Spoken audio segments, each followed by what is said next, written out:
सभागृह डोक्यावर घ्यायचे, पण विषय योग्य घेऊन घ्यायचे. त्यामुळे मला असं वाटतं की थोडं कुठेतरी भास्करराव तुमच्यासारखा ज्येष्ठ सदस्य असताना अंतिम आठवडा प्रस्तावावर त्या ठिकाणी अन्याय झालेला दिसतो. ठीक आहे, तुम्ही वेगवेगळ्या प्रश्नांवर बोललात. बीडचा प्रश्न असेल, कोरटकरचा प्रश्न असेल, नागपूरचा प्रश्न असेल, सगळ्या याच्यावर बोललात. आणि होम मिनिस्टर असलं म्हणजे काय असतं दादा, प्रत्येक गोष्टीचा थेट संबंध माझ्याशीच जोडला जातो. थेट प्रत्येक गोष्टीला जबाबदार मीच. पण तुमच्या एक लक्षात आलं पाहिजे, 2022 ते 2024 जळी स्थळी काष्टी पाषाणी तुम्ही मलाच टार्गेट केलं. प्रत्येक गोष्ट माझ्याशी जोडली. परिणाम काय झाला? परिणाम असा झाला की लोकांनी आधीपेक्षा रेकॉर्ड मॅन्डेट आम्हाला दिलं. आता त्याच्यावरनं तुम्ही काही शिकतच नाही, करायचं काय हा प्रश्न माझ्या समोर आहे. पण काही हरकत नाही, त्याच्यावर उत्तर देणं हे देखील मला असं वाटतं की महत्वाचं असतं. आता कुठली घटना झाली आणि कोणी घटना केली की काही लोक थेट माझा सगळा सोयराच करून टाकतात. त्याला ही फॅशन झालेली आहे. पण एक गोष्ट लक्षात घेतली पाहिजे की आपण झालेला प्रत्येक इन्सिडन्स बघा, गृह विभागाने त्या संदर्भात अतिशय कडक कारवाई या ठिकाणी केलेली आहे. आणि पुन्हा एकदा या सभागृहाला सांगतो, माझा सगळा सोयरा जरी अपराधी असेल तरी त्याला शिक्षा करायला मी कधीच मागे पुढे पाळणार नाही. याचं कारण माझा सगळा भारताचं संविधान आहे आणि माझे सोयरे हे 13 कोटी या महाराष्ट्राची जनता आहे. त्याच्यामुळे याच्या पलीकडे दुसऱ्या कुठल्याही व्यक्तीला झुकतं माप मिळणार नाही. हा तराजू, हा न्यायदानाचाच तराजू या ठिकाणी असेल. जो समाजाचा शत्रू असेल तो सुटणार नाही आणि कोणावर अन्याय झाला तर तो अन्याय दूर करण्याचा प्रयत्न आपण करू. अलीकडच्या काळामध्ये नानाभाऊ रोज एक वाक्य वापरतात, कुंपणच शेत खाताय, कुंपणच शेत खाताय. आहे कुठलं कुंपण नानाभाऊ? आमच्या शेताला कुंपणच नाही आहे, हे खुलं शेत आहे. कोणी येऊ शकतं आमच्या शेतामध्ये, काही अडचण नाही आहे. मुक्तपणे आणि निर्भयपणे संचार करण्याकरता आम्ही या ठिकाणी ही सगळी व्यवस्था केली आहे. आता कोरटकर पकडलं. त्या कोरटकरला कुठे पकडलं? कुठे लपून बसला होता?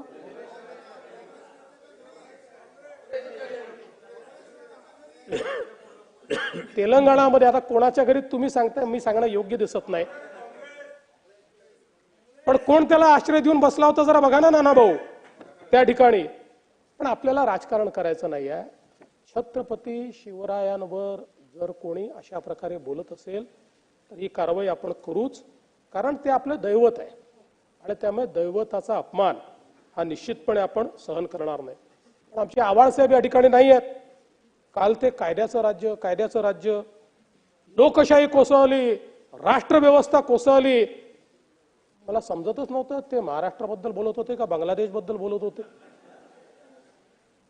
म्हणून मी त्यांना विचारणार होतो, ते नाही आहेत, पण ते माझं भाषण कुठेतरी ऐकतीलच. त्यामुळे मी त्यांना विचारू इच्छितो की आवाळसाहेब, काही नावं तुम्हाला आठवतात का? निखिल भामरे, सुनैना होले, समीर ठक्कर, केतकी चितळे, परेश बोरसे, सेवानिवृत्त नौदल अधिकारी मदन शर्मा, कंगना रनावत, नारायणराव राणे, अर्णव गोस्वामी, राहुल कुलकर्णी, राहुल झोरी. आणि यातली नावं आठवत नसेल तर एक नाव नक्की त्यांना आठवत असेल, अनंत करमुसे.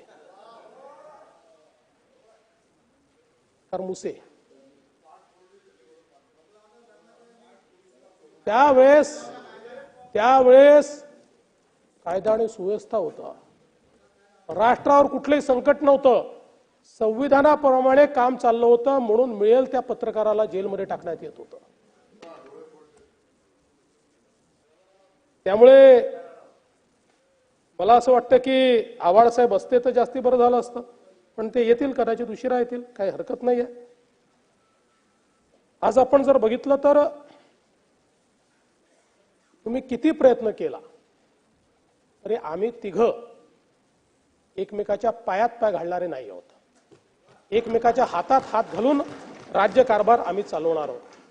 आता काय आहे की मी त्या दिवशी सांगितलं, दादा एकदम दरडावून बोलतात, त्याच्यामुळे त्यांच्या वाटी फारसं कोणी जात नाही. आम्ही दोघं आपले मवाळ, मी आणि शिंदे साहेब, म्हणजे सगळ्यांना आपलं घेऊन लेकरवाळे चालत असतो आम्ही. त्यामुळे तुम्ही कितीही त्या ठिकाणी काड्या घालण्याचा प्रयत्न केला किंवा बांबूची लागवड केली तरीही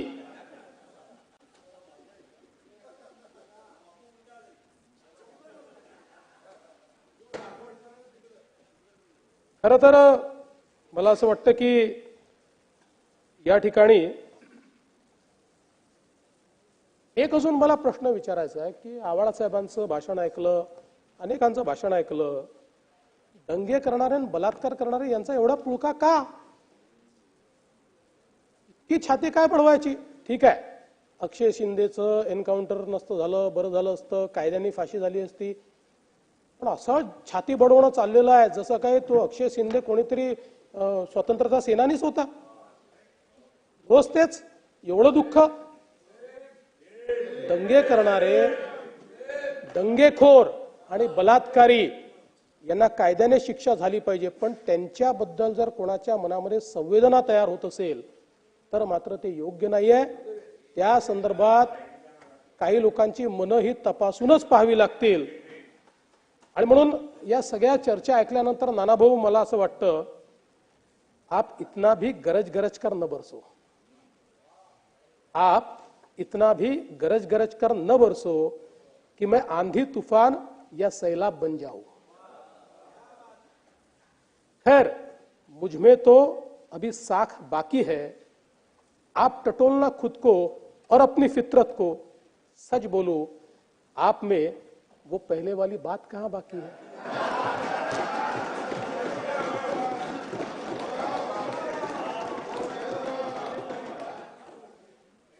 कायदा सुव्यवस्थेवर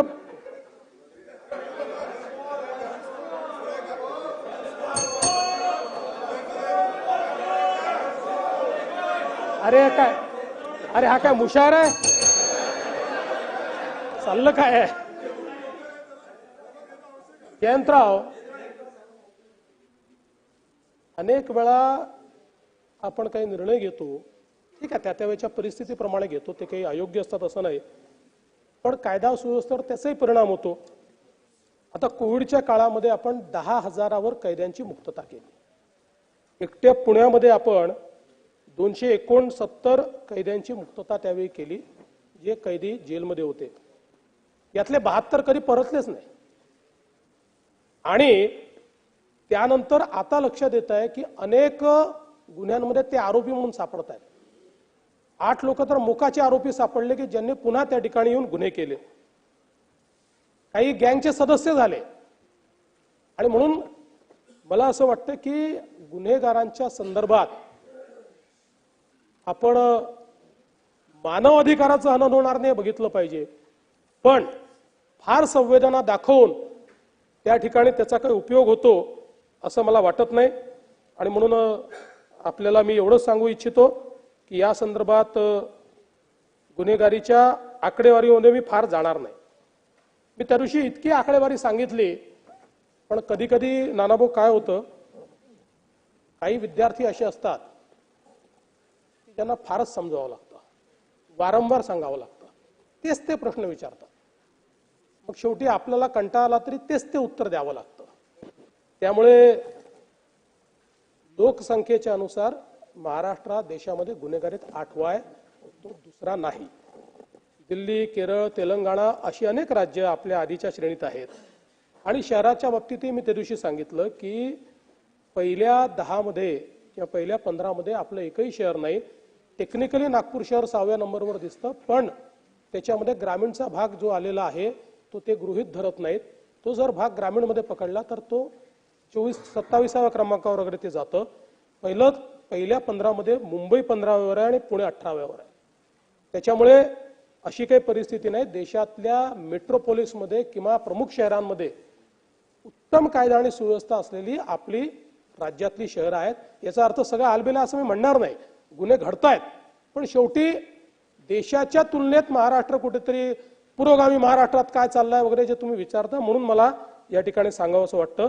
2024 मध्ये 3,83,037 गुन्हे घडले हे आमच्या प्रभूसाहेबांनी सांगितलं, पण हे सांगताना ते विसरले की 2023च्या तुलनेत 2,586 कमी आहेत, ते अधिक नाही आहेत.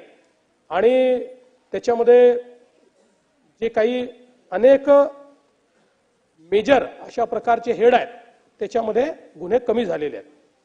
आता हत्यार कायदा असेल किंवा अंमली पदार्थाचा कायदा असेल, दारूबंदी असेल, याच्यात गुन्हे वाढले आहेत, कारण याच्यावर आपण झिरो टॉलरन्स मोडमध्ये चाललेलो आहोत आणि मोठ्या प्रमाणात त्याच्यावर कारवाई करतो आहोत आणि म्हणून त्यातले गुन्हे जे आहेत ते वाढलेले आपल्याला पाहायला मिळतात.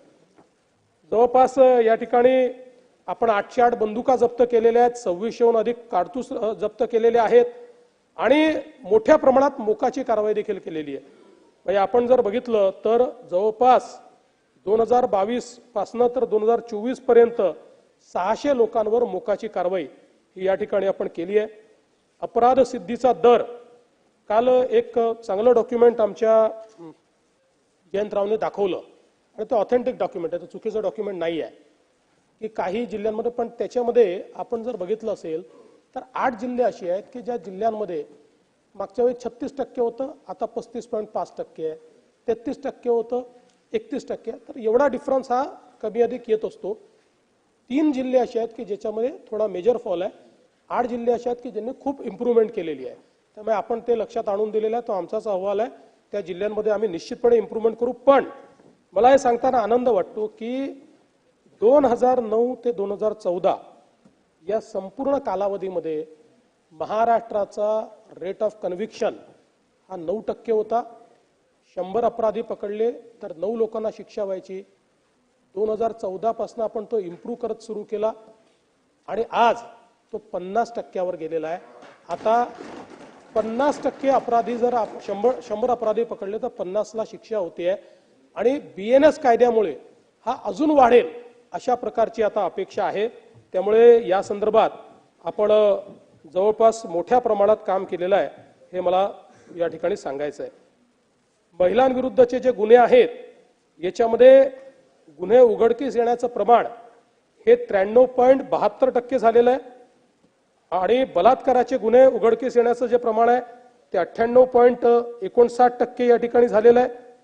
आणि 24 मधल्या जर आपण बलात्काराच्या घटना बघितल्या तर 99.98% आरोपी हे ओळखीचे आरोपी आहेत, केवळ 0.42% आरोपी अनोळखी आरोपी आहेत.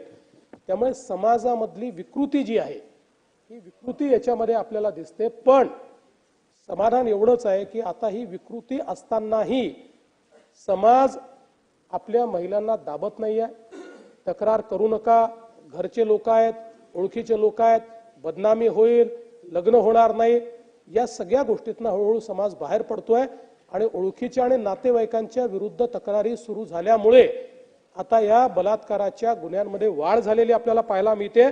पण हे देखील अतिशय दुःखद आहे की 99.58% आरोपी हे जवळचे, ओळखीचे आणि नातेवाईक आहेत. ही देखील अतिशय मला असं वाटतं वाईट अशा प्रकारची परिस्थिती आहे.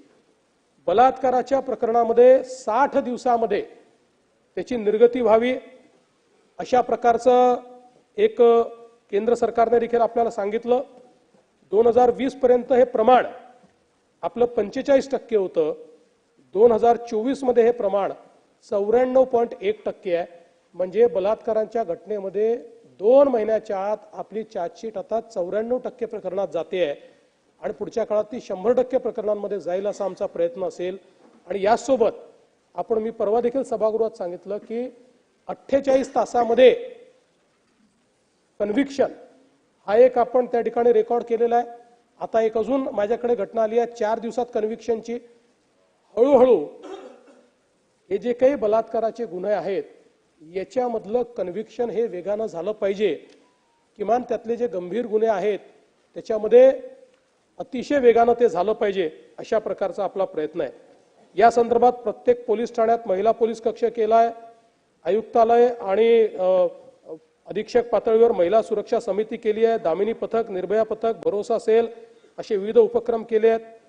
आणि वेगवेगळ्या प्रकारे हे लिव्ह इन रिलेशनशिप पण जी काही फसवणूक होते आहे त्या संदर्भातही मोठ्या प्रमाणात आपण समाज प्रबोधन करतोय.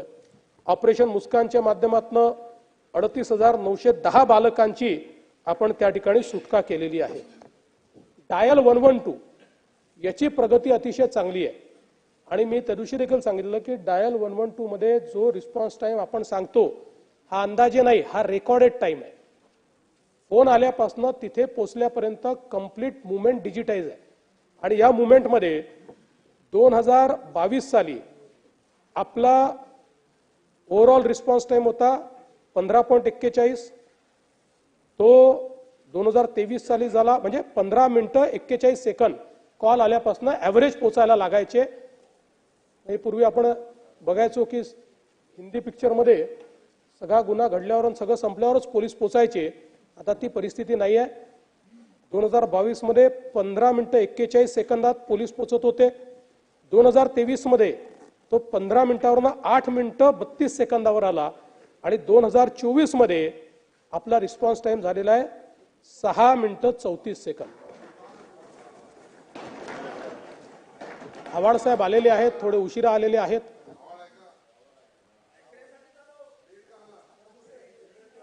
आणि आता देशामध्ये या बाबतीत बोलू नका. तेलंगणा राज्य पहिल्या क्रमांकावर आहे, पण यावर्षी 2025 मध्ये आपण रिस्पॉन्स टाइम मध्ये तेलंगणाला मागे टाकू. आपण जवळपास आपल्या 3-3.5 हजार जी काही आपली वाहनं आहेत याच्यावर मोबाईल डिव्हाइस टर्मिनल आणि जीपीएस लावलेला आहे. त्यामुळे सगळी मूव्हमेंट डिजिटली ही आपण या ठिकाणी ट्रॅक करतो. सायबरच्या संदर्भातले विषय मांडण्यात आले. सायबर इंटेलिजन्स युनिटची स्थापना या ठिकाणी आपण केली. 50 सायबर पोलीस स्टेशन्स केले, 51 सायबर लॅब्स आपण केल्या आणि सायबर हेल्पलाईन आणि पोर्टलच्या माध्यमातून 441 कोटी रुपये गोठवून आपण त्या ठिकाणी लोकांना मदत केली. आता आपल्याला कल्पना आहे की सायबर सुरक्षेकरता आपण सायबर गुन्हे सुरक्षा महामंडळ तयार केलेलं आहे. हे महामंडळ इतर राज्यांमध्ये जाऊन काम करणार आहे, पण आपल्या राज्यामध्ये या महामंडळाला 1945 1945 हा नंबर मिळालेला आहे. सायबरच्या संदर्भातली कुठलीही तक्रार आता 1945 वर आपल्याला करता येईल आणि त्यातनं तात्काळ आपल्याला रिस्पॉन्स मिळेल. सोशल मीडियावरच्या फेक न्यूजच्या संदर्भात देखील मोठ्या प्रमाणात आता आपण कारवाई त्या ठिकाणी सुरू केलेली आहे. राज्यामध्ये ड्रग्सच्या संदर्भात आपण नवीन अँटी नार्कोटिक सेल तयार केला, ज्याच्यामध्ये मोठ्या प्रमाणात स्टाफ देखील आपण मंजूर केलेला आहे. आणि 2022 मध्ये 23 मध्ये आणि 24 मध्ये आपण ज्या कारवाया केल्या याच्यामध्ये 10,467 कोटीचे ड्रग्ज हे आपण त्या ठिकाणी पकडलेले आहेत. पण अजूनही याच्यामध्ये खूप काम करण्याची आवश्यकता आहे. याची झिरो टॉलरन्स पॉलिसी आम्ही करतोय आणि एक आमचा प्रयत्न आहे की पुढच्या काळामध्ये शाळा कॉलेजेसमध्ये अँटी नार्कोटिक क्लब तयार करायचे की ज्याच्यामध्ये मुलंच पुढाकार घेतील आणि त्या ठिकाणी वेगवेगळ्या ऍक्टिव्हिटी करतील आणि या क्लब्सच्या माध्यमातून इंटेलिजन्स देखील आम्ही जमा करू. या क्लबशी पोलीस संपर्कात राहतील. त्यामुळे त्यांची नावं न येता जर कोणी सेवन करत असेल तर त्याला कुठे मिळत आहे, कॉलेज किंवा शाळेच्या आसपास अशा प्रकारचे ड्रग्ज मिळत आहेत का, अशा प्रकारची सगळी माहिती त्याच्या माध्यमातून मिळेल. आणि शिक्षण विभाग आणि जे विभाग शाळा चालवतात किंवा कॉलेजेस चालवतात अशा सगळ्यांना याच्यामध्ये एकत्रितपणे इन्व्हॉल्व करून विशेषतः शाळेचे आणि कॉलेजचे मुलं हे या मोहीमचा भाग होतील अशा प्रकारची एक मोठी मोहीम आम्ही हातामध्ये घेतो आहोत, ज्यातनं ड्रग्सच्या विरुद्ध आपली युवा पिढी उभी करायची आणि दुसरीकडे त्यातनं इंटेलिजन्स देखील मिळवायचा अशा प्रकारचा आपला प्रयत्न आहे. बांगलादेशी घुसखोरांच्या विरुद्ध आपण त्या ठिकाणी कारवाई सुरू केलेली आहे. 2022 साली 409 घुसखोरांना आपण अटक केली आणि आता 23 आणि 24 पर्यंत मध्ये 1290 बांगलादेशी घुसखोरांना आपण अटक केलेली आहे. आणि आता 2025च्या गेल्या 45 दिवसात 539 बांगलादेशी घुसखोरांना आपण त्या ठिकाणी अटक केलेली आहे. त्यामुळे ही कारवाई चालली आहे. यातल्या 341 घुसखोरांना आपण परत पाठवलाय, डिपोर्ट केलेला आहे. इतरांना डिपोर्ट आपल्याला लगेच करता येत नाही कारण त्यांच्या विरुद्ध आपल्या कोर्टात केस चालली असल्यामुळे आपल्या नियमानुसार त्या कोर्ट केसचा निर्णय लागल्यानंतर त्यांना सजा झाली तर सजा भोगल्यावर डिपोर्ट करावं लागतं, सजा झाली नाही तर ते त्यांचं ॲक्विटल झाल्यानंतर डिपोर्ट करावं लागतं. त्यामुळे ती कारवाई आपण करणार आहोत. नक्षलवादाच्या विरोधात एक निर्णायक लढाईमध्ये आपण आता पोहोचलेलो आहोत आणि गेल्या 4 वर्षामध्ये दुर्दैवाने एक आपला पोलीस शहीद झाला, पण मोठ्या प्रमाणात आपण हे जे काही नक्षलवादी आहे यांच्यावर कारवाई केली. 2024 मध्ये जवळपास 28 नक्षलवादी जे आहेत यांना आपण ठार मारलं. 19 नक्षलवाद्यांनी आत्मसमर्पण केलेलं आहे. त्यातले 8 हे मोठे नक्षली आहेत ज्यांनी दलमची सुरुवात केली. असे 40-40 वर्ष जुने जे नक्षलवादी आहेत ते आता मोठ्या प्रमाणात आत्मसमर्पण करतायत.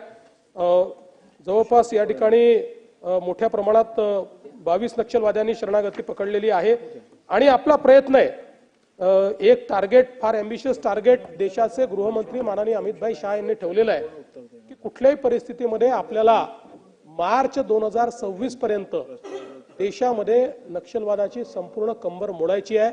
त्यामध्ये महाराष्ट्र अतिशय अग्रेसर आहे. आपल्याला कल्पना आहे की नक्षलवादाची कंबर आपण मोडल्यामुळेच आता गडचिरोली ही स्टील हब ऑफ इंडिया होते.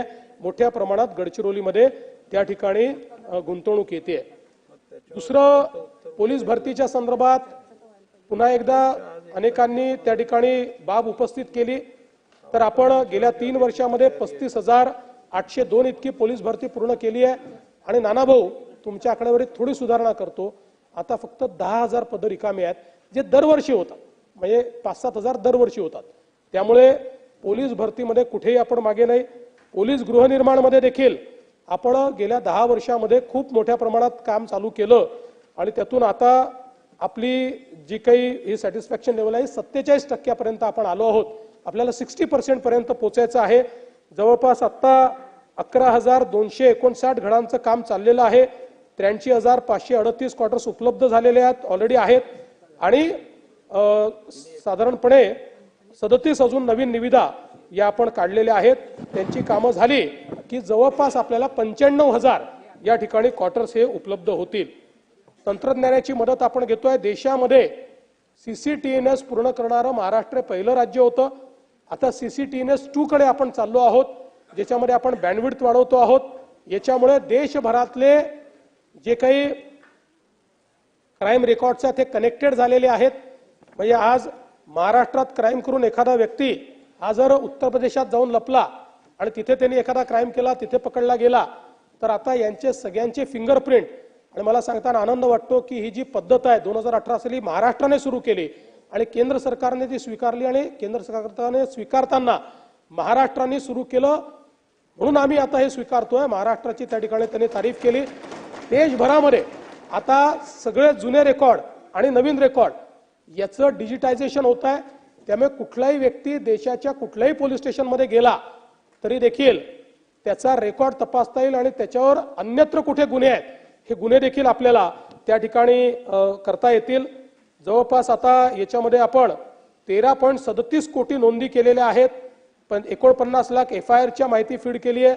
97 लाख अदखलपात्र गुन्ह्यांची माहिती फीड केलेली आहे आणि मोठ्या प्रमाणात आपण सिटीजन पोर्टलच्या माध्यमातून 22 सेवा देतो. त्यात 42,61,000 नागरिकांनी त्याचा लाभ घेतलेला आहे. मी जसं सांगितलं की आपण मार्वल नावाची एक व्यवस्था उभी केली आहे जी आर्टिफिशियल इंटेलिजन्स मध्ये काम करते आणि याच्यामध्ये आपण मार्वलच्या माध्यमातून AI powered object detection, AI आधारित CCTV फुटेज विश्लेषण, CDR, IPDR, TDR साठी AI पॉवर्ड चॅटबॉटचं विश्लेषण आणि स्मार्ट ऑप्टिकल कॅरेक्टर रिकॉग्निशन, म्हणजे सगळ्या पद्धतीनं आता आर्टिफिशियल इंटेलिजन्सचा उपयोग करण्याकरता व्यवस्था आपल्याकडे उभी झाली आहे. त्या ठिकाणी कुठला ऑब्जेक्ट डिटेक्ट करायचा असेल ते आपल्याला करता येऊ शकतं. CCTV फुटेजचं विश्लेषण आपल्याला, मी सांगितलं त्या दिवशी, अगदी 50 शहरातलं CCTV फुटेज एकत्रित दिलं तरी 15 मिनिटात आपल्याला त्याचं विश्लेषण करून मिळतं.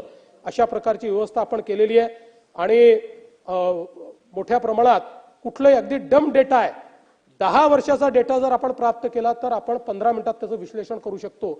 अशा प्रकारची ही व्यवस्था आपण या ठिकाणी उभी केलेली आहे. खरं म्हणजे या निमित्ताने एका अत्यंत गंभीर प्रश्नाकडे मला या ठिकाणी जायचं आहे आणि तो म्हणजे राज्याचे मंत्री जयकुमार गोरेजी यांच्या संदर्भात घडलेली जी घटना आहे. आपण राजकारण करतो, पण राजकारण करत असताना कोणाला जीवनातनं उठवायचं अशा प्रकारच्या हेतूनं जर त्या ठिकाणी राजकारण होत असेल तर ते राजकारण योग्य नाही आहे. आपल्याला कल्पना आहे की त्यांच्या संदर्भातली जी केस होती ती केस 16 मध्ये रजिस्टर झाली, 19 मध्ये ती संपली. खरं म्हणजे ते तेव्हा सत्ता पक्षातही नव्हते, ते आमच्यासोबत नव्हते, पण ती हरकत नाही आहे कुठेही असलं तरी. आणि त्याच्यानंतर अचानक हे उकरून काढायचं अशा प्रकारचा जो विषय झाला आणि म्हणून मी त्यांच्या हिमतीची दाद देतो. एखादा व्यक्ती अशा परिस्थितीमध्ये आपण दोषी आहोत का नाही आहोत, बाबा हे घरच्यांना अपमान नको, समाजात अपमान नको म्हणून अशा गोष्टी मिटवता येतील का प्रयत्न करतो. पण त्यांना लाचेची मागणी झाल्यानंतर की आम्हाला हे प्रकरण मिटवायचं, त्यांनी हा निर्णय घेतला की मी या प्रकरणात दोषी नाही, मला कोर्टाने त्यात सोडलेलं आहे. त्यामुळे त्यांनी पोलीस स्टेशनला जाऊन तक्रार केली. तक्रार केल्यानंतर ट्रॅप लावला. ट्रॅप लावून सगळं कन्व्हर्सेशन हे त्या ठिकाणी टेप झालं, सगळी मागणी टेप झाली. अनेक कन्व्हर्सेशन्स आहेत जे सगळे त्या ठिकाणी पूर्णपणे टेप केलेले आहेत. आणि हे टेप झाल्यानंतर मग ज्यावेळेस पोलीस विभागाची खात्री पडली की मागणी योग्य, म्हणजे मागणी केलेली आहे, तक्रार योग्य आहे, त्यावेळी पोलिसांनी सापळा रचला आणि प्रत्यक्ष त्या ठिकाणी हँडओव्हर करताना कॅश त्या आरोपीला पकडण्यात आलेला आहे. त्यामुळे हा ब्लॅकमेलिंगचाच प्रकार होता. अशा प्रकारचं ब्लॅकमेलिंग नेत्यांच्या विरुद्ध कोणी करेल आणि आपणही त्याला हवा देण्याचा प्रयत्न करू. शेवटी त्यांच्याही घरी 22 वर्षाची मुलगी आहे, त्या मुलीवर त्याचा काय परिणाम होत असेल याचाही विचार आपल्याला केला पाहिजे. आणि म्हणून मला याच्या पलीकडे जरा अधिक जयंतराव गंभीर प्रकरण मांडायचं आहे. म्हणजे याच्यामध्ये तर 3 तक्रारी झाल्या आणि या तक्रारींमध्ये असं लक्षात आलं की एक नेक्सस होतं. ही जी काही महिला आहे, त्यानंतर तुषार खरात नावाचा एक तथाकथित यूट्यूबर आहे तो, आणि असे काही लोकांचे नेक्सस आपल्याला त्या ठिकाणी पाहायला मिळालं. याच्यामध्ये 3 तक्रारी झाल्या. पहिली जयकुमार गोरेंनी केली, त्याच्यामध्ये मी सांगितलंच आहे आपल्याला की काय घडलेलं आहे. दुसरी तक्रार जी आहे ती विराज रतनसिंग शिंदे यांनी त्या ठिकाणी केली की ज्याच्यामध्ये परत अशा प्रकारचा हा जो गुन्हा आहे त्या गुन्ह्याच्या संदर्भातली आहे. आणि तिसरी तक्रार तळबीड पोलीस स्टेशनमध्ये उमेश मारुती मोहिते यांनी केली. कारण ही जी महिला आहे ही सरसेनापती हंबीरराव मोहिते यांच्या घराण्याची आहे वगैरे अशा प्रकारचा जो खोटा प्रचार करण्यात आला त्याच्या विरुद्ध ही तक्रार त्याच ठिकाणचे उमेश मोहिते यांनी केली. आणि एक तक्रार फिर्यादी शेखर पाटोळे यांनी केली की ज्या तक्रारीमध्ये त्या ठिकाणी 2 इसमांनी त्यांना लाथाबुक्क्यांनी मारून हार्ड डिस्क हिसकावून घेतली वगैरे अशा प्रकारच्या 4 तक्रारी या ठिकाणी झाल्या. आणि मग याच्यामध्ये 3 लोकांना अटक झालेली आहे. एक ती महिला आहे, दुसरा हा रिपोर्टर तुषार खरात आहे आणि तिसरा एक अनिल सुभेदार आहे. आता या सगळ्यांचं जे काही या सगळ्यांनी मिळून हा कट रचला, याचे सगळे पुरावे सापडले. यांचे व्हॉट्सअप कन्व्हर्सेशन सापडलेले आहेत, यांचे 150 फोन आहेत, ते फोन सगळे सापडलेले आहेत आणि कशा प्रकारे कट रचला हे लक्षात आलेलं आहे. पण दुर्दैवाची गोष्ट पुढची आहे. ती गोष्ट अशी आहे की याच्यामध्ये थेट या सगळ्यांशी पूर्णपणे संपर्कात राष्ट्रवादी काँग्रेस शरद पवार गटाचे लोक दिसतात. पुराव्यानिशी सांगतो, पुराव्यानिशी या ठिकाणी प्रभाकरराव देशमुख थेट याच्यामध्ये 100 वेळा या तिन्ही आरोपींशी बोललेले आहेत आणि व्हिडिओज त्यांच्याकडे गेले आहेत, त्यांच्याकडनं उत्तर आलेलं आहे. पण त्याहीपेक्षा मला जसं वाईट वाटतं मी काही त्यांच्यावर आरोप करत नाहीये, पण त्यांनी आत्मचिंतन केलं पाहिजे. ते म्हणजे आदरणीय सुप्रियाताई सुळे आणि या सभागृहाचे सदस्य श्री रोहित पवार.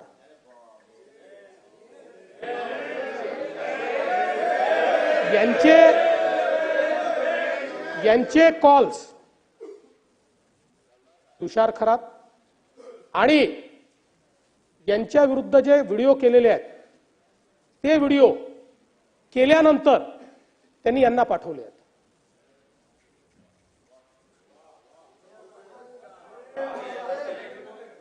पण उत्तर होते मी तुमच्यावर आरोपच केलेला नाही. आता याची चौकशी होईल. पण कुठेतरी हे चाललं काय आहे? आम्ही एखाद्याला आपण राजकीय शत्रू नाही आहोत, आपण राजकीय विरोधक आहोत. पण अशा प्रकारे कोणाला जीवनातनं उठवून टाकायचं, अशा प्रकारची कॉन्स्पिरसी जर या ठिकाणी होत असेल तर हे चुकीचं आहे. आणि म्हणून 100% सगळ्यांनीच लक्षात घेतलं पाहिजे. आणि म्हणून अध्यक्ष महोदय, खरं म्हणजे याच्यात मी आपल्याला एक अजून विनंती करणार आहे.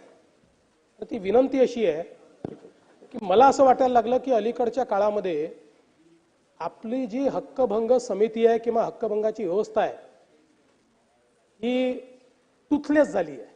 त्याला आता नखच उरले नाही. कारण ती माणसं रोज सभागृहाचा अपमान करतात, रोज सभागृहाच्या विरोधात बोलतात, रोज मंत्र्यांनी सभागृहामध्ये फ्री अँड फेअर काम करू नये असा त्यांच्यावर दबाव यावा अशा प्रकारचं वर्तन करतात आणि काहीच होत नाही. कसं चालेल? शेवटी या सभागृहाचा काही सन्मानच राहिला नाही.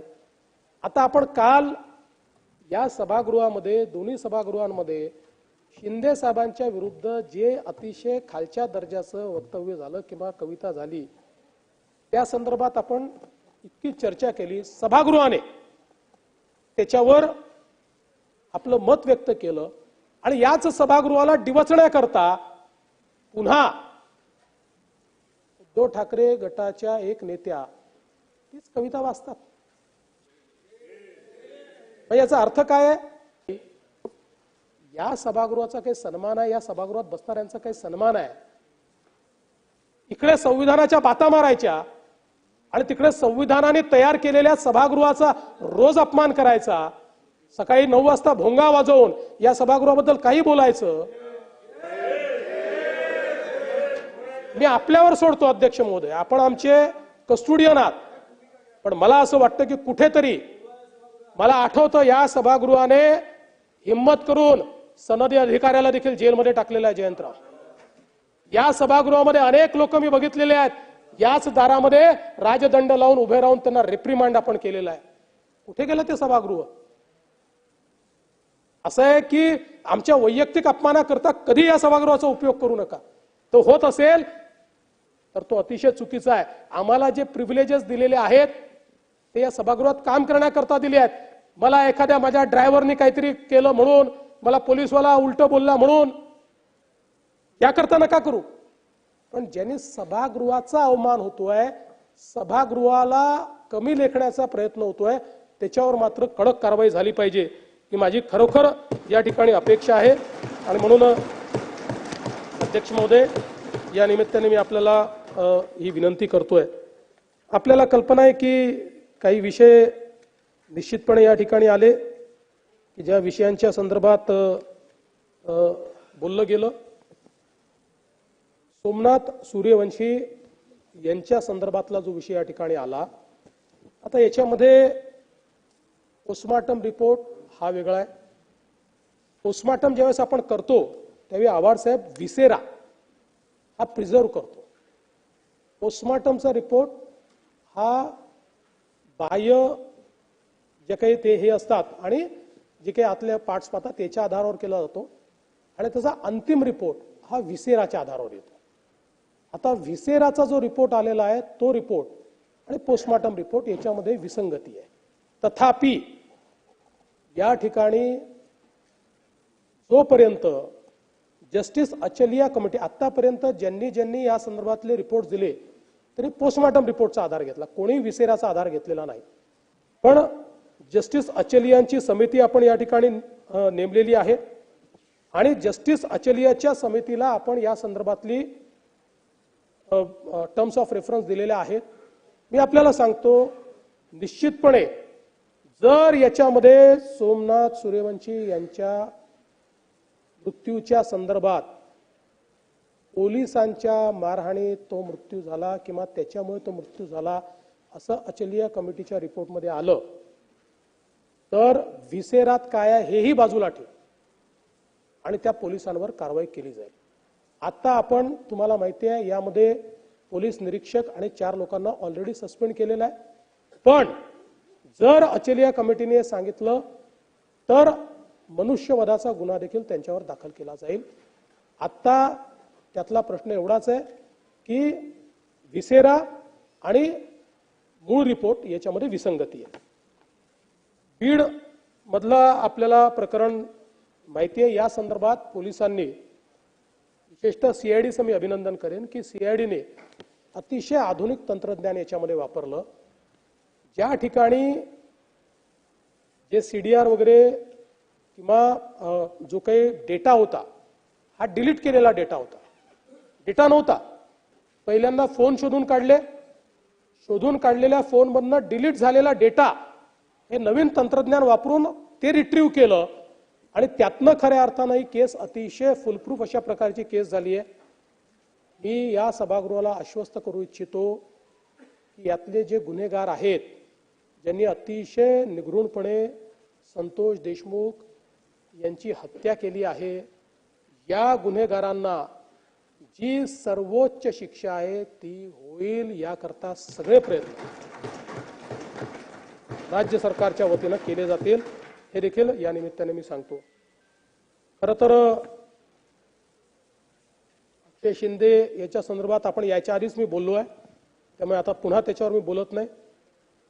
नागपूर दंगल प्रकरणावर देखील मी यापूर्वी पूर्ण निवेदन या ठिकाणी केलेलं आहे. पण आता एवढंच सांगतो की 107 आरोपी याच्यामध्ये पकडलेले आहेत. त्यातले 12 आरोपी हे ते आरोपी नाही म्हणतात, त्यांना ते विधी संघर्षित बालक असल्यामुळे त्यांना अटक करण्यात आलेले नाही, इतरांना अटक करण्यात आले. प्रशांत कोरटकरचा विषय मी सांगितलाय. हा जो विक्रम गायकवाड यांचा विषय आपण मांडला हा ऑनर किलिंगचा विषय नाहीये. या विषयामध्ये आपण जर बघितलं तर या विक्रम गायकवाड यांना हा जो काही अनुज मल्हारी चव्हाण आहे यांनी हात उसने पैसे दिलेले होते आणि त्या पैशातनं हा व्यवहार झाला. त्याचा इंटरकास्ट मॅरेज झाला, पण त्या मॅरेजचा या पूर्ण याच्याशी कुठलाही संबंध नाहीये. या संदर्भात पूर्ण सगळे पुरावे आलेले आहेत आणि हा पैशांच्या देवाणघेवाणीवरनं त्यांचा तो दुर्दैवी खून त्या ठिकाणी झालेला आहे. आणि राज्यामध्ये एकूण 2024 मध्ये 3 घटना ऑनर किलिंगच्या झाल्या ज्या 23 पेक्षा कमी आहेत. त्यामुळे घटना त्या वाढतायत असं म्हणणं काही योग्य होणार नाही. हुक्का पार्लरच्या संदर्भात आता सकाळीच आपण त्या संदर्भात आपल्या प्रश्नोत्तर या तासात भरपूर चर्चा केली असल्यामुळे आपण त्याच्यात लक्ष देऊ. Dadasaheb Phalke international film festival घोटाळा हा खरोखर मला असं वाटतं की अतिशय ज्याला म्हणतात म्हणजे शब्द योग्य नाही पण गमतीशीर आहे की काही व्यक्ती नुसता नाव वापरून वेगवेगळ्या राज्यांना देखील गंडवू शकतात.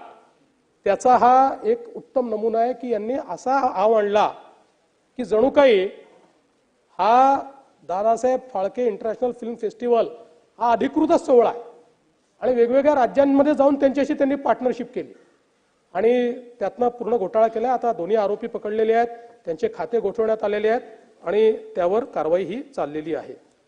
अध्यक्ष महोदय, या निमित्ताने महसूल विभागाच्या संदर्भात देखील चर्चा झाली आणि वाळू चोरट्यांचा विषय बऱ्याच लोकांनी या ठिकाणी मांडला. वाळूच्या संदर्भात एक नवं धोरण हे अगदी अंतिम टप्प्यात आहे. पुढच्या आठवड्यात कधीही हे धोरण या ठिकाणी आपण जाहीर करतो. हे धोरण करत असताना 2 प्रयत्न आपण केले आहेत की वाळू तस्करीला त्या ठिकाणी इन्सेंटिव्ह मिळू नये, नाही ते करणं परवडू नये, अशा पद्धतीनं या धोरणाची आखणी आपण करतो आणि कालच धोरण होतपर्यंत आपल्या ज्या विविध घरकुलाच्या योजना आहेत, प्रधानमंत्री आवास योजना असेल किंवा इतर योजना असतील राज्याच्या, या सगळ्या योजनांच्या जे आपले लाभार्थी आहेत त्यांना वाळू मिळाली पाहिजे या संदर्भात माननीय महसूल मंत्र्यांनी कालच त्याचा निर्णय घेतलेला आहे। एक जालन्याचा विषय खोतकर साहेब आपण मांडला होता की ज्याच्यामध्ये कोणाचाही जमिनी कोणाचे नावावर झालेले आहेत। खरं म्हणजे या ठिकाणी जालना शहरातील सर्वे क्रमांक 553, 58, 59, 60 या सर्वे नंबर मधील खरेदी विक्री व्यवहार, नवीन लेआउट मान्यता, फेरफार नोंद अशा संदर्भात विभागीय आयुक्त यांचा अहवाल व फाटक कमिशनच्या शिफारसी अंतिम होईपर्यंत या सगळ्या सर्वे नंबर मधील सगळ्या व्यवहारांना स्थगिती देण्यात आलेली आहे। त्यामुळे त्या संदर्भात जेव्हा अंतिम अहवाल येईल त्यानंतरच त्या संदर्भातली पुढची कारवाई ही केली जाईल। कुठे साहेब स्वस्त दराने रेती मी ऑलरेडी सांगितलेलं आहे, ते नवीन धोरण आपलं येतं आहे आणि त्यासोबत मीरा भाईंदरचं एक इस्टेट इन्व्हेस्टमेंट कंपनीचा विषय, नानाभाऊ इस्टेट इन्व्हेस्टमेंट कमिटीचा एक विषय आपण मांडलेला आहे। या संदर्भात एक कमिटी आपण तयार केली होती। त्या कमिटीने 2024 साली आपल्याला ऑलरेडी एक अहवाल दिलेला आहे। त्या अहवालाच्या अनुषंगाने इनिशियली आता आपण असा निर्णय घेतलेला आहे की आतापर्यंत असं होतं की इस्टेट इन्व्हेस्टमेंटची एनओसी मिळाल्याशिवाय आपण पुढचं काही करत नव्हतो। आता इस्टेट इन्व्हेस्टमेंटच्या एनओसीला अधीन राहून आपण सगळ्या प्रकारच्या परवानग्या देतो आहोत। इस्टेट इन्व्हेस्टमेंटची एनओसी याकरता घ्यावी लागते की त्या संदर्भात कोर्टात केस चाललेली आहे, कोर्टाने एक निकाल दिलेला आहे, परंतु त्याही संदर्भात आता वरिष्ठ आपल्या सचिवांना सांगितलेलं आहे की या केसचा फॉलोअप करून आणि या ठिकाणी ही केस निकाली काढणं आणि हा स्टे त्या ठिकाणी हटवणं या संदर्भातले निर्देश देण्यात आलेले आहेत। त्यामुळे निश्चितपणे हा जो काही विशेषतः मीरा भाईंदरच्या लोकांना इस्टेट इन्व्हेस्टमेंट कंपनीचा जो जाच आहे त्यातनं आमचे नरेंद्र मेहता देखील सातत्याने मागणी करत असतात, त्यातनं सोडवण्याकरता आपण निश्चितपणे प्रयत्न करू। शेतमालाच्या भावाच्या संदर्भात या ठिकाणी आपण सांगितलं, आपल्या सर्वांना कल्पना आहे की केंद्र सरकारने आता कांद्यावरची 20% जी काही ड्यूटी होती ती हटवली आहे आणि ड्यूटीच्या काळातही सगळ्यात महत्त्वाचं आहे की कांदा स्थिरीकरण योजना आपण राबवली आणि रबी हंगामामध्ये रबी 24 मध्ये नाफेडकडनं 2,22,331 मेट्रिक टन तर एनसीसीएफ कडनं 2,42,136 मेट्रिक टन असं 4,46,967 मेट्रिक टन कांद्याची खरेदी ही आपण त्या ठिकाणी केलेली आहे। आणि आता मला असं वाटतं की हा निर्णय झाल्यामुळे सातत्याने आम्ही केंद्र सरकारला विनंती करत होतो आणि केंद्र सरकारने ती विनंती मान्य केली, त्याबद्दल मी केंद्र सरकारचे आभार मानतो। कापसाच्या संदर्भात आपल्याला कल्पना आहे की 7,121 रुपये मध्यम धाग्याकरता आणि 7,521 रुपये प्रति क्विंटल लांब धाग्याकरता असे दर निश्चित केले आहेत, जे गेल्या हंगामापेक्षा 501 रुपये जास्त आहेत। 18 मार्च 25 पर्यंत 143.81 लाख मेट्रिक टन कापूस खरेदी आपण केली आहे आणि याचे 10,660 कोटी रुपये ऑलरेडी शेतकऱ्यांच्या खात्यामध्ये त्या ठिकाणी दिलेले आहेत। आता प्रामुख्याने 19 जिल्हे महत्त्वाचे आहेत, त्या जिल्ह्यांमध्ये ही कापूस खरेदी चाललेली आहे। 30 नवीन केंद्र उघडण्याच्या संदर्भात आपण त्या ठिकाणी विनंती केलेली आहे आणि ते देखील आपण लवकरच उभारू। सोयाबीनच्या संदर्भात आपल्याला कल्पना आहे की सोयाबीनमध्ये आपण ती जी काही खरेदी केली फक्त महाराष्ट्राला 2 वेळा मुदतवाढ देण्यात आली आणि त्या माध्यमातून मला हे सांगितलं पाहिजे की संपूर्ण देशात जेवढी खरेदी झाली त्याच्या 126% खरेदी एकट्या महाराष्ट्राने केली। म्हणजे देशात 8,77,000 टन झालं आणि एकट्या महाराष्ट्रात 11,21,000 टन। गेल्या 12 वर्षात महाराष्ट्राने जेवढी खरेदी केली त्याची एकूण बेरीज केली तरी त्यापेक्षा जास्त खरेदी या एका वर्षात महाराष्ट्राने या संदर्भात केलेली आहे। तुरीच्या संदर्भात 7,550 रुपये प्रति क्विंटल एवढा भाव हमी भाव दिलाय, 550 रुपये तो मागील वर्षीपेक्षा अधिक आहे आणि साधारणपणे त्या संदर्भात आपली जे मार्केट इंटरव्हेन्शन 25% खरेदी अशा प्रकारची जी योजना आहे त्यात खरेदी सुरू झालेली आहे। त्यामध्ये जवळपास 2,97,430 मेट्रिक टन खरेदीची व्यवस्था आपण उभारलेली आहे। नाफेडकडनं 459, NCCF कडनं 160 अशा 619 खरेदी केंद्रांची सुरुवात झालेली आहे। तिथे खरेदी प्रक्रिया सुरू आहे। 66,572 शेतकऱ्यांनी नोंदणी केलेली आहे आणि 1,12,863 क्विंटल एवढी तूर आपण ऑलरेडी खरेदी केली आहे। हरभऱ्याकरता 5,650 प्रति क्विंटल इतका हमीभाव जाहीर झाला आहे आणि 24 मार्च 2025 पासून आता त्याच्या नोंदणीची प्रक्रिया आपण प्रारंभ केली आहे। मला सांगताना आनंद वाटतो की याही वर्षी धान उत्पादक शेतकऱ्यांना मदत करण्याकरता आपल्या सरकारने 24-25 करता धान उत्पादक शेतकऱ्याला 2 हेक्टरच्या मर्यादेत प्रति हेक्टरी 20,000 रुपये बोनस देण्याचा निर्णय घेतलेला आहे। 1800 कोटी रुपये याला लागणार आहेत आणि या निमित्ताने शेतकऱ्यांच्या पाठीशी आपलं सरकार हे उभं आहे। खरं म्हणजे एक अतिशय दुर्दैवी घटना आपल्याकडे झाली ती म्हणजे कैलास नांगरे या पुरस्कार प्राप्त शेतकऱ्यांची आत्महत्या। त्यांची मागणी होती की संत चोखामेळा सागर प्रकल्पातील शिल्लकचे पाणी हे खडकपूर्णा नदीत सोडले जाणारे पाणी जलसंधारण विभागातील शिवणी आरमाळ येथील लघु प्रकल्प डाव्या कालव्याद्वारे सोडावे। आता याच्यामध्ये मुळातच त्यांची जी मागणी होती ती जागा कॅचमेंट एरियापासून 8 किलोमीटर दूर होती आणि आताच हे जे काही पाणी उपलब्ध आहे हे तुटीचं आहे। म्हणजे या ठिकाणी 19,000 हेक्टरला सिंचन मिळेल अशा प्रकारची अपेक्षा व्यक्त करून हा प्रकल्पाची सुरुवात झाली। कॅचमेंट एरियामध्ये 19,000च्या ऐवजी 7,000 हेक्टरलाच केवळ सिंचन मिळत आहे। मोठ्या प्रमाणात या ठिकाणी तूट आहे आणि ही तूट असताना 8 किलोमीटर दूर ते पाणी नेणं हे शक्य नव्हतं।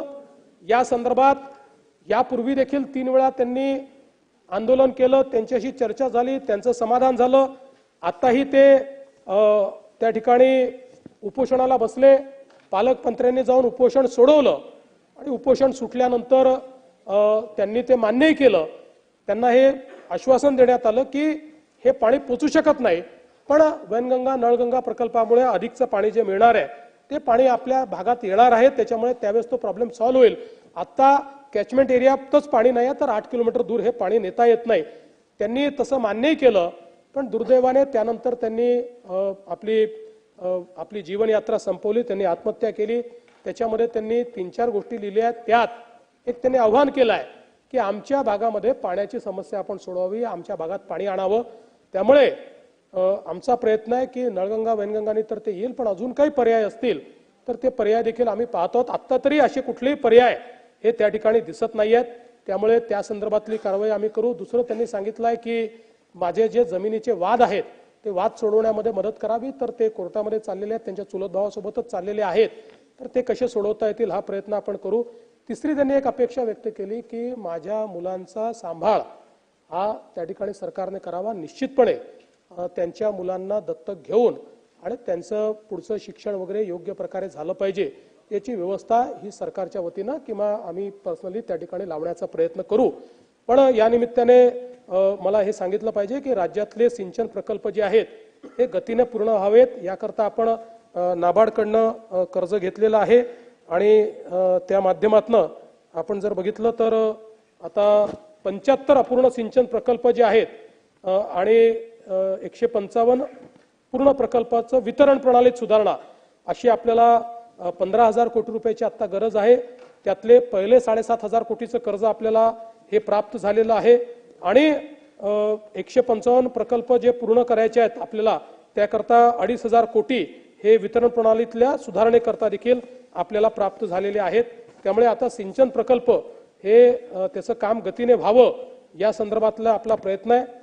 गेल्या 2.5 वर्षामध्ये आपल्याला कल्पना आहे की आपण जवळपास 174 सुधारित प्रशासकीय मान्यता दिलेल्या आहेत।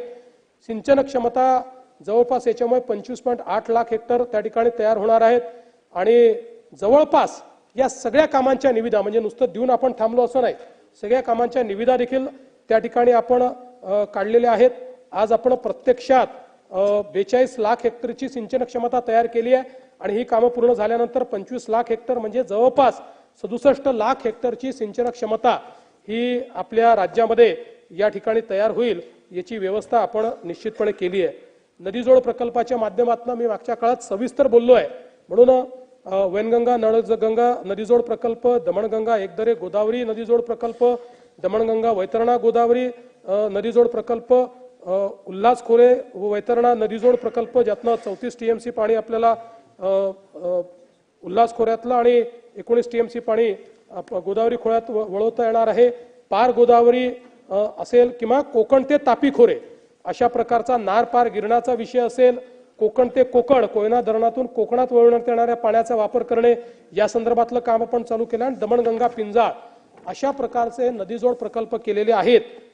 या नदीजोड प्रकल्पामुळे महाराष्ट्र हा कायमचा दुष्काळ मुक्त होऊ शकेल अशा प्रकारची याची रचना करण्यात आली आहे। मला कल्पना आहे की खूप मोठा निधी याला लागणार आहे, तो निधी उभारण्याच्या संदर्भात आपण निश्चितपणे त्याची कारवाई सुरू केलेली आहे। शेतकऱ्यांकरता ज्या काही आपण कल्याणकारी योजना सुरू केल्या त्याच्यामध्ये सौर कृषी पंपाची योजना आहे, ज्याच्यामध्ये आपण एक रेकॉर्ड केला आहे। म्हणजे देशामध्ये या योजनेच्या अंतर्गत संपूर्ण देशाने गेल्या एका वर्षामध्ये 50,000 पंप लावले आणि एकट्या महाराष्ट्राने 2.5 लाख पंप लावलेले आहेत। आता आपण या ठिकाणी मोठ्या प्रमाणात 10 लाख पंप लावण्याचा आपला प्रयत्न चालू आहे। आता काही सदस्यांनी अडचणी देखील सांगितल्या, त्यावर आम्ही मात केली आहे। पहिल्यांदा तर कोल्हापूर जिल्ह्यातले काही माझ्याकडे आमचे सदस्य आले होते, त्यांनी सांगितलं की नदीकाठी आमचा आहे पूर त्या ठिकाणी येतो, त्याच्यावर आता आपण व्यवस्था उभी केली आहे। केवळ 20,000 रुपये अधिकचा खर्च केला तर मोनोपोलवर आपल्याला ते उभारता येतं आणि कुठलीही अडचण न येता त्या ठिकाणी आपल्याला करता येतं। ज्या ठिकाणी मल्टिपल शेतकरी आहेत त्या ठिकाणी त्यांना एकत्रित करून आपल्याला बूस्टर त्याला लावून देता येतं। त्याच्यामुळे दूर शेती असेल तर तिथपर्यंत देखील आपल्याला पाणी नेता येतं। जिथे पाणी पातळी खाली गेलेली आहे त्या ठिकाणी 7.5च्या ऐवजी 10 HP पर्यंत आम्ही आता देण्याचं मान्य केलेलं आहे। पण टाळ्या वाजवण्याच्या आधी त्यातली अट समजून घ्या, 7.5 HP पर्यंत पूर्ण सबसिडी मिळेल। पुढच्या 2.5 HP ची सबसिडी याकरता मिळणार नाही की नियमाने 200 फुटाच्या खाली आपल्याला उपसा करता येत नाही, पण शेतकऱ्यांची अडचण पाहता आपण आता निर्णय गेला 10 HP पर्यंत देखील आपण देणार आहोत। त्यामुळे उरलेल्या 2.5 HP चे पैसे हे भरावे लागतील, कारण नाहीतर आपण अतिरिक्त पाणी उपसाला इन्सेंटिव्हाइज करतो अशा प्रकारचा त्याचा प्रयत्न असेल। त्यामुळे आता याही व्यतिरिक्त जर काही प्रश्न आले तर तेही प्रश्न आपण निश्चितपणे या ठिकाणी निकाली काढू। याच सोबत एक अजून महत्त्वाचा मुद्दा मांडण्यात आला, तो म्हणजे मुख्यमंत्री बळीराजा मोफत वीज योजना तर चालू राहणार आहे। सौर कृषी वाहिनीचं मी सांगितलेलं आहे ते देखील या ठिकाणी चालू राहणार आहे। RDSSच्या संदर्भात मोठ्या प्रमाणात आता आपण कामं सुरू केलेली आहेत आणि विशेषतः कालच मी एक बैठक घेतली आणि 2030 साली आपली मागणी ही प्रचंड वाढणार आहे। त्यानुसार आपण मोठ्या प्रमाणात विजेची निर्मिती आणि वीज विकत घेण्याचे करार देखील केलेले आहेत, पण त्याचं वहन करण्याकरता कॉरिडॉर्सची गरज आहे आणि म्हणून आपण या ठिकाणी मोठ्या प्रमाणात कॉरिडॉर्सची निर्मिती सुरू केलेली आहे। त्याचा पाठपुरावा आपण करतो आणि पूर्णपणे फ्युचर रेडी कॉरिडॉर अशा प्रकारची एक व्यवस्था आपण उभी केलेली आहे। भविष्यात लागणारी कॅपॅसिटी मध्ये गुंतवणूक करण्याकरता आपण रिसोर्स ॲडिक्वसी प्लॅन तयार केला 2035 पर्यंतचा। त्या प्लॅनला मान्यता दिली, त्याच्याकरता लागणारे रिसोर्सेस याचं टायअप आपण केलं आणि त्याचं काम देखील आपण सुरू केलेलं आहे। त्यामुळे आता वीज आहे पण वहन करण्याची क्षमता नाही अशा प्रकारची आपल्याला परिस्थिती कुठेही पाहायला मिळणार नाही। आता या ठिकाणी आपण जर बघितलं तर एक मुद्दा आला, मला वाटतं आमच्या सुनील प्रभूंनी मांडला आणि त्यांनी सांगितलं की तुम्ही अडाणींना कुठलीही परवानगी न घेता त्या ठिकाणी सौर आणि हे जे काही आपलं थर्मल असतं याचं बंडलिंग करण्याच्या संदर्भात बेकायदेशीर अशा प्रकारचा एक कॉन्ट्रॅक्ट दिला। पहिल्यांदा तर आपण हे लक्षात घेतलं पाहिजे की सेंट्रल इलेक्ट्रिक अथॉरिटीने हे सांगितलं की सर्व वितरण कंपन्यांना त्या ठिकाणी 2033-34 पर्यंतच्या उच्चतम मागणीचा अंदाज घेऊन आणि केंद्रीय विद्युत प्राधिकरणाच्या निर्देशानुसार दरवर्षी संसाधन पर्याप्तीचा अभ्यास करणे, त्यानुसार वीज ग्राहकांना अखंडित व सुरळीत वीज पुरवठा करण्यासाठी आवश्यक असलेल्या वाढीव विजेचे नियोजन करणे या संदर्भातली कारवाई करायला सांगितली।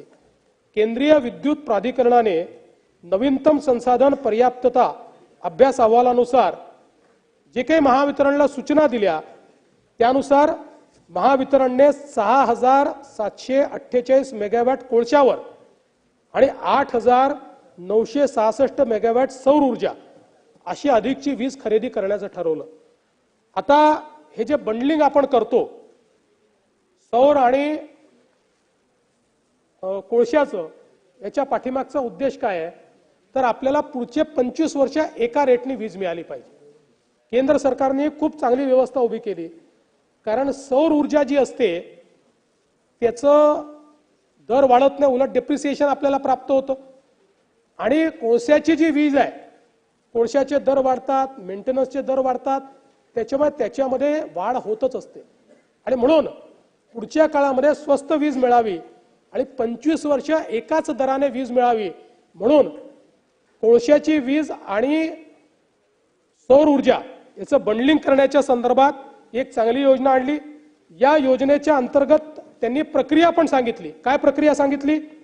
त्यांनी सांगितलं की टॅरिफ बेस्ड TBCB अशा पद्धतीने आपल्याला ते करायचं आहे। टॅरिफ बेस्ड बिडिंग प्रोसेस आपल्याला करायची आहे आणि त्यानुसार म्हणजे काय तर जे वीज प्रोव्हायडर्स आहेत त्यांनी रेट कोट करायचा आहे। आपण दुसरं कुठलंही टेंडर काढायचं नाही, आपण संयंत्र लावायचं नाहीये, आपण त्या ठिकाणी जागा द्यायची नाहीये, आपण टॅरिफ बेस्ड अशा प्रकारचं त्या ठिकाणी टेंडर काढायचं। त्यामुळे केंद्र सरकारच्या निर्देशानुसार आपण TBCB पद्धतीनं या ठिकाणी या निविदा काढल्या। या निविदा भारत सरकारच्या पोर्टलवर आपण काढल्या आणि त्यानंतर सर्व प्रकारच्या राष्ट्रीय वृत्तपत्रात आपण प्रकाशित केल्या। महावितरणने सदर निविदा प्रक्रियेस वीज नियामक मंडळ जे आहे त्यांची मान्यता घेतली आणि महावितरणने 29/10/2024 रोजी अडाणी रिन्युएबल एनर्जी 55 लिमिटेड सोबत 5,000 मेगावॅट सौर आणि 1,600 मेगावॅट औष्णिक याचा करार केला। आता याच्यामध्ये जर आपण बघितलं तर याच्यामध्ये जवळपास ज्या कंपन्या आल्या आहेत त्या सगळ्या मेजर कंपन्या, 5ही मेजर कंपन्यांनी या बिडिंग मध्ये त्या ठिकाणी बिडिंग केलेलं आहे आणि त्या बिडिंग नंतरच ही सगळी प्रक्रिया जी आहे ती पूर्ण करण्यात आलेली आहे। मला सांगताना आनंद वाटतो की याच्यात MERC ने आपल्या ऑर्डर मध्ये नमूद केलेलं आहे की the bidding process has been conducted in most transparent way, अतिशय पारदर्शीपणे हे केलेलं आहे। अशा प्रकारचं प्रशस्तीपत्र आपल्याला मिळालेलं आहे आणि त्यात सगळ्यात महत्त्वाचं जर आपण बघितलं तर देशामध्ये आता वेगवेगळ्या राज्यांनी आणि सेंट्रल सेक्टरनेही जे करार केले त्या करारामध्ये सगळ्यात स्वस्त वीज ही आपल्याला या टेंडरच्या माध्यमातून मिळालेली आहे आणि जी पुढचे 25 वर्ष या ठिकाणी हाच रेट राहणार आहे। त्यामुळे मला असं वाटतं की प्रभू साहेबांना कोणीतरी जरा चुकीचं काहीतरी फीडिंग त्या ठिकाणी केलं, पण काही हरकत नाही, त्यांनी माझ्याकडनं सगळी माहिती घ्यावी आणि अजून काही शंका असेल तर त्या शंकाही त्यांनी उपस्थित कराव्यात। आता दुसरा मुद्दा जो काही या ठिकाणी त्यांनी आणला तो सौदामिनी बिल्डिंगच्या संदर्भात आणला। आता खरं म्हणजे या सौदामिनीच्या संदर्भात हा जो मुद्दा आहे आता तो पुढे माझ्याकडे आहे, तो मी तुम्हाला सांगतो, पण त्यामध्ये सगळ्या पद्धतीची जी काही आपण व्यवस्था आहे ती पूर्ण केलेली आहे। तो मुद्दा कुठे गेला माझा मागे, बरं याच्यातला सांगू देतो। यामध्ये प्रभू साहेब आता नाही आहेत, ते सौदामिनीच्या संदर्भात त्याचं जे काही रिडेव्हलपमेंट करायचं याचा निर्णय हा महाविकास आघाडीच्या काळातच झाला होता। त्या काळामध्ये बोर्डाने त्याला 262 कोटी रुपयाला मंजुरी दिली होती, परंतु त्याच्यावर आपण राऊत साहेबात आपल्याला माहिती आहे त्याच्यावर आपण कन्सल्टंट बसवला आणि कन्सल्टंटने त्या ठिकाणी आपल्याला नव्याने त्याचा आराखडा तयार करून दिला आणि जवळपास 28/4/2022ला तो झाला होता. नव्याने आराखडा आपल्यासमोर त्यांनी तो तयार करून दिला आणि त्यामुळे 262 कोटीच्या ऐवजी 162 कोटीचाच तो आता आराखडा झालेला आहे. 100 कोटी वाचले आहेत आणि अजून टेंडरच प्रोसेसमध्ये, अजून काही टेंडरची प्रोसेसच पूर्ण झालेली नाही.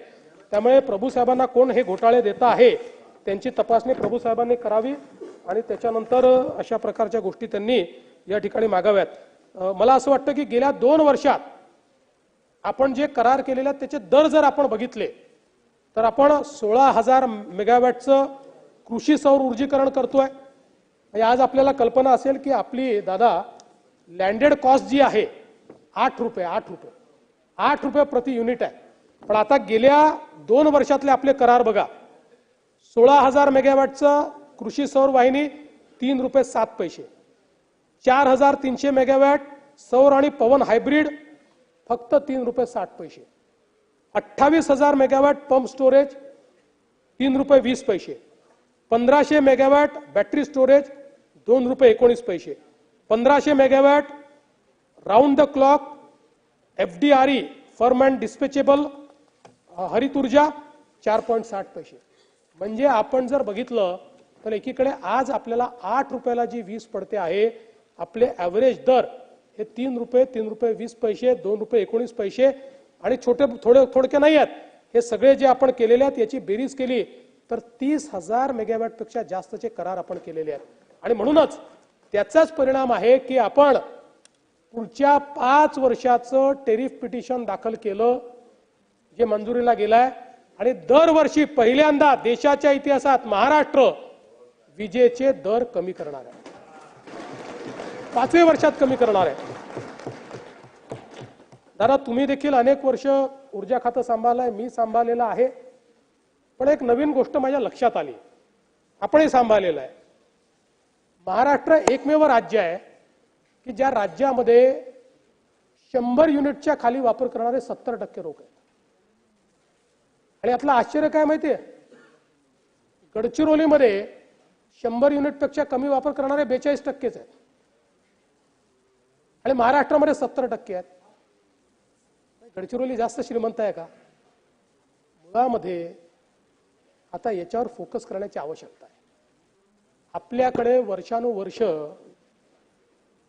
2-2, 3-3 मीटर लावून टाकायचे आणि आपली युनिटची संख्या वाढू द्यायची नाही. ॲव्हरेज देशामध्ये जर आपण बघितलं तर महाराष्ट्र तर देशामधलं एक तुलनेनं म्हणजे श्रीमंत नाही म्हणतात पण तुलनेनं बरं राज्य आहे. देशामध्ये आपण जर बघितलं तर वेगवेगळ्या राज्याचं मी बघत होतो, 100 युनिटच्या आतले कुठे 50% आहे, कुठे 40% आहे आणि महाराष्ट्रात 70% आहे. त्यामुळे आता हळूहळू ज्यावेळी आपण इलेक्ट्रॉनिक मीटर लावू त्यावेळी हे जे 100 युनिटवाले आहेत यांचा खरा युनिटचा काय कन्झम्पशन आहे आपल्या लक्षात येईल आणि त्यातनं आपली जी परिस्थिती आहे ती अजून सुधारेल आणि त्यातनं मला असं वाटतं की आपण चांगल्या प्रकारे हे खातं निश्चितपणे चालवू शकू. या ठिकाणी काही मुद्दे अजून आले. टेक्निकल टेक्सटाईल पार्कच्या संदर्भातला मुद्दा आला.